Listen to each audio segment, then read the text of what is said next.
desejar que a gente siga. 37 anos de igreja, faz 40, 37? 37 e 9 meses. Fiz 40 anos de ordenação agora no dia 12. E quando vem à cabeça de vocês sucessão? Sim. Eu ainda não me vejo no fim do ministério. Entendeu? Eu me sinto ainda motivado, me sinto com ânimo, mas eu sei que chega o momento, né? Chega o momento e eu já oro nesse sentido, para que o Senhor dirija, mostre. Esses dias nós tivemos uma experiência maravilhosa, depois de alguns problemas que tivemos, aí eu tive de trocar alguns dirigentes de congregação e eu falei com a diretoria da igreja, falei com as congregações que tivessem paciência, que eu não ia ter pressa. E eu fui orar, e Deus mostrou os nomes de cada um obreiro que ia para a congregação. Deus fala muito comigo assim no meu coração, Deus falou comigo e confirmou de forma... Então eu já oro nesse sentido, não sei o momento. A única coisa que eu peço a Deus é o seguinte: não me deixe sair um minuto antes, nem um minuto depois. Quero sair no tempo dele, né? Mas eu sei que chega um momento, né, que a gente precisa passar o bastão para outro, né? De repente alguém... Eu assumi a igreja, eu tinha 31 anos. Novo, muito jovem, né? Então eu acho que chega o momento em que você, se o Senhor permitir... me permita contar? Sim. Eu oro ao Senhor e falo para ele meu desejo. Meu desejo é poder passar a direção da igreja para outro, não esperar eu passar para a eternidade para outro assumir. Meu desejo é passar para outro, né? E de repente, já agora, sem a responsabilidade de liderar, poder cooperar com a minha experiência, né? Vendo o trabalho diferente deles, sem nenhum ciúme, mas poder cooperar, poder estar ali ajudando na obra, poder curtir a minha família, os meus netos. Esse é o desejo do meu coração. Não sei se Deus vai cumprir, porque... O bom é poder aposentar com saúde. Sim, né? Sim. E outra coisa, num tempo em que você vai ainda poder aproveitar um pouco da sua vida e deixar alguém mais jovem que vai chegar com a força que eu cheguei, com a mente jovem como eu cheguei, e poder dar prosseguimento e fazer até mais do que você fez, né? Porque eu acho que isso é muito importante, né? Nós falamos há pouco tempo sobre isso, né? Ninguém é insubstituível em área nenhuma da vida, e principalmente do reino de Deus, porque quem dá pastores à igreja é Deus. Então ninguém é insubstituível, por melhor que ele seja, por melhor líder que ele seja, mais amoroso, mais dedicado, bom pregador, bom ensinador, ninguém é insubstituível. O seu processo de sucessão na época que aconteceu foi difícil? O seu sucessor, ele vai sofrer... Eu falo assim, o cara que ficar no lugar do pastor Plínio, ele está com um problema seríssimo, né? Porque você fala de igreja batista em renovação espiritual... Só fala pastor Plínio. Pastor Plínio. Igreja não, eu já contei aqui, eu acho que eu falei aqui outro dia, não sei. Um irmão nosso, lá de Rio das Ostras, veio para cá, ele errou o caminho, parou lá em Leopoldina. Aí ele chegou na Polícia Federal e perguntou onde é que era a Igreja Batista em Renovação Espiritual de Além Paraíba, e começou o pessoal da Federal quebrar o galho lá e passar a rádio para todo mundo ver se conseguia achar, ninguém sabia. Aí alguém pegou, teve um flash assim, falou assim: fala com ele que é a igreja do pastor Plínio. O policial federal conhecia a igreja do pastor Plínio. Mas é assim. Né? É assim mesmo. Marcas ficam. Eu fico pensando assim, a pessoa que eu vou ficar no lugar do pastor Plínio, ele tá com um problema, né? Eu fico pensando, e lá na igreja eu acho que nunca teve a sucessão, que o pastor Plínio que veio para Paraíba. Ele que fundou a igreja. Ele fundou a igreja. É um pouco diferente do meu caso. Do seu caso. O pastor Abimael, quando chegou aqui, na sucessão dele, sofreu pressão? Como é que foi essa sucessão? Eu já emendo numa outra pergunta para a gente poder encerrar aqui. Como esse pastor que ficar no lugar do pastor Abimael também tem enrolado, né? Não acho, não.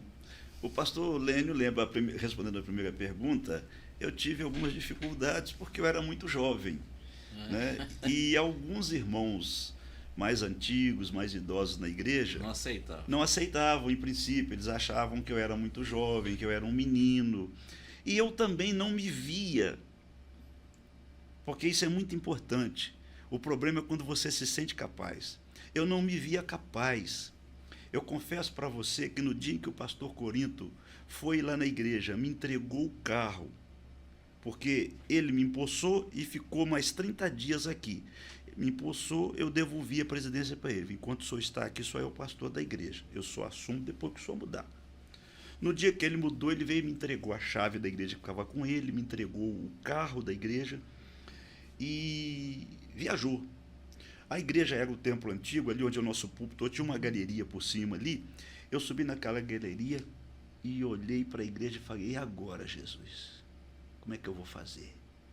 Mas foi o Senhor que chamou, me deu graça. E aquilo que o pastor Lênin falou, a gente não trabalha sozinho. Temos companheiros. Na época tinha um vice-presidente que é de experiente, que é o saudoso presbítero José Ernesto. Né? E vários outros. Ele, que já era tesoureiro da igreja na época. O saudoso Jarbas Ratamero Pintor, que era um companheirão. Então, a gente conseguiu... Eu acho o seguinte, no caso da Igreja Batista de Renovação Espiritual, a grande dificuldade que ele for suceder o pastor Plínio é que ele chegou, fundou a igreja e ele está aí nesses 47 anos pastoreando a igreja e a igreja nunca teve uma sucessão.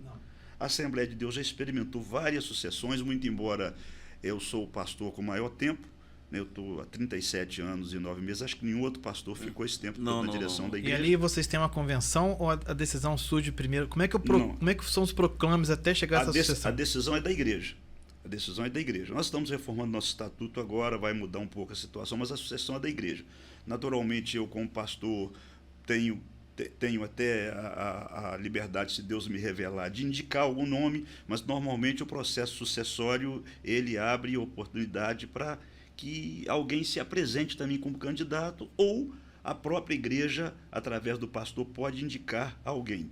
Então, eu não vejo tanta dificuldade no nosso caso, porque a igreja já passou por outros processos sucessórios. A Igreja Batista de Renovação vai ser um pouco mais traumático por causa da história do pastor Plínio. Mas eu digo para você o seguinte, Gustavo, a igreja é de Deus, ela é de Cristo. Então, no momento oportuno, quando chegar o momento, Deus vai revelar ao pastor Plínio, esse é o momento. E quem vai assumir com a aprovação de Deus, aceito pela igreja, e vai ter ainda, eu creio que o pastor Plínio tem ainda vigor, vai ter a oportunidade de estar dando apoio e ajudando a igreja a aceitar aquele pastor. Porque eu acho que isso é muito importante quando o pastor passa o bastão para outro e ele permanece no local, que ele coopere para que aquele novo líder seja aceito pela igreja. Porque uma das grandes... E o pastor Plínio, eu sei que ele pensa assim, porque nós somos amigos há 43 anos, né? Pastor Plínio, hoje, ele é o pastor mais antigo em Alim Paraíba, e acho que depois dele sou eu. Mas eu conheço muito, a gente conversa muito, nós somos muito amigos, tenho certeza que ele pensa como eu. Eu penso o seguinte, o pastor precisa ter... terça-feira o evangelista Ailton, ministrando estudo bíblico na igreja, falou sobre isso. Ele lembrou do pastor David Yong Cho, que foi pastor da Igreja do Evangelho Pleno, da Assembleia de Deus em Seul, né, uma das maiores igrejas do mundo. E o pastor David viajava, e a esposa dele era pastora também. E ele ligava para a esposa e perguntava como vai a igreja. E ele dizia para ela assim, vai muito bem sem você. O que ela queria dizer para ele? Que ele não era a pessoa mais importante da igreja. Ele saía, mas Cristo ficava.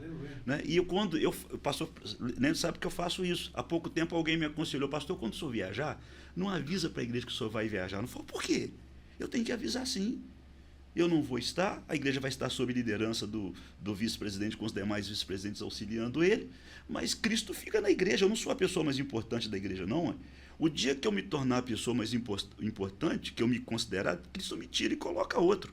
Então, eu acho que a gente, como pastor, pensa isso. Então, no meu caso, e creio que o pastor Plínio pensa isso, quando a gente tiver de passar o bastão para outro, nós vamos cooperar para que a igreja aceite aquele novo líder e entenda que cada líder tem uma fase a cumprir. A gente sempre brinca isso, pastor vai, pastor vem, mas a igreja de Cristo permanece e ele como cabeça na liderança. Amém. Olha só.